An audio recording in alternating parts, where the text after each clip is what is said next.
Hi everyone, my name is Angela Ariano. I am a licensed marriage and the family therapist practicing in the state of California. So before I get into anything, always a quick reminder, this is not therapy, this is not a diagnosis. This is just me kind of sharing general education things and actually really wanting to help people who are in therapy and having a hard time with it, or thinking about going to therapy, or have had like even bad experiences in therapy.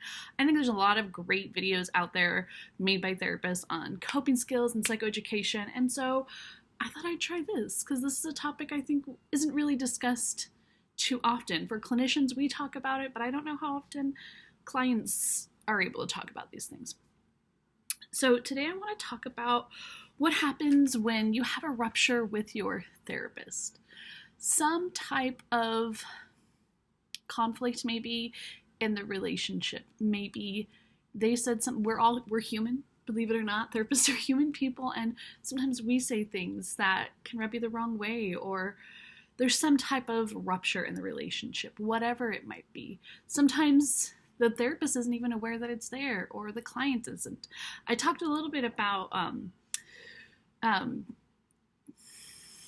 forgetting the word, transference and countertransference in another video, and that's a little similar.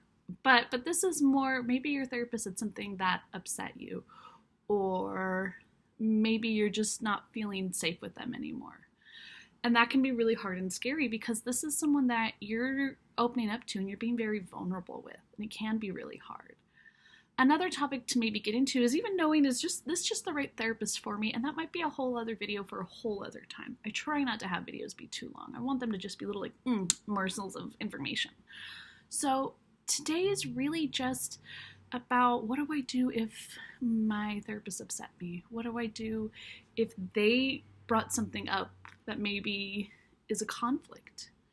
In what other way? This is really uncomfortable, and I want you to know, for the most part, this is uncomfortable for the therapist as well. Thankfully, we're kind of trained and taught to be able to work on these things and process these things on our own. We're very much encouraged to do that.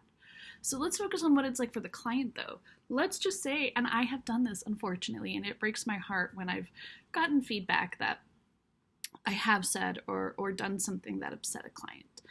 I'll admit that I've done it, and it's never intentional, and it's always heartbreaking when it happens. And it's a great learning lesson, though, for a therapist to hear, like, oh, okay, I need to be more aware. So please let your therapist know that, just, hey, last week when you said this, it really rubbed me the wrong way. Let your therapist know. It's actually a really great time to be able to see what maybe, hopefully, positive like conflict resolution can look like. For that therapist to take it in and hopefully take accountability, or even just provide context for what they meant and what they said, and for there to be resolution there. I really, really encourage you to do that. And if you're just like, you know what, I'm going to let my therapist know, but I just don't want to see them anymore, that's okay too. That's completely fair. But I really encourage you as a client to talk to your therapist about that and just say, hey, this was really upsetting to me. You said whatever they said, or I'm not really happy with your services right now. Let us know. We really want, I'm thinking, I've yet to ever meet a therapist who isn't it like for the money or doesn't care about their clients. We want our clients' time to be valued for them, and we want them to heal. And so letting us know miscommunications, mistakes we've made are valuable. Please show up and let them know. If it's ghosting you need to do, I hope you don't, but maybe just send an email of like, this isn't healthy. Well, let's not say this is healthy, but just say, I think I need to find a different clinician. But really let them know and say, you use humor, I don't want humor. Maybe they know, I know clinicians who don't use humor at all. I tend to use humor. That's my style. I tend to be almost the way I kind of talk in my videos, very relational, very casual. Some people do not like that. They want a very stoic, very professional, and that is a great modality for people to have if that's what they're looking for. And we can get into, is this the right therapist for me? But right now, I really want to kind of just discuss and get across, if your therapist has said something, if there's a rupture, talk it through with them. It can be a great way for you to see what conflict resolution can look like, what healing can look like when there's a rupture in a relationship, because sometimes that's why we're in therapy.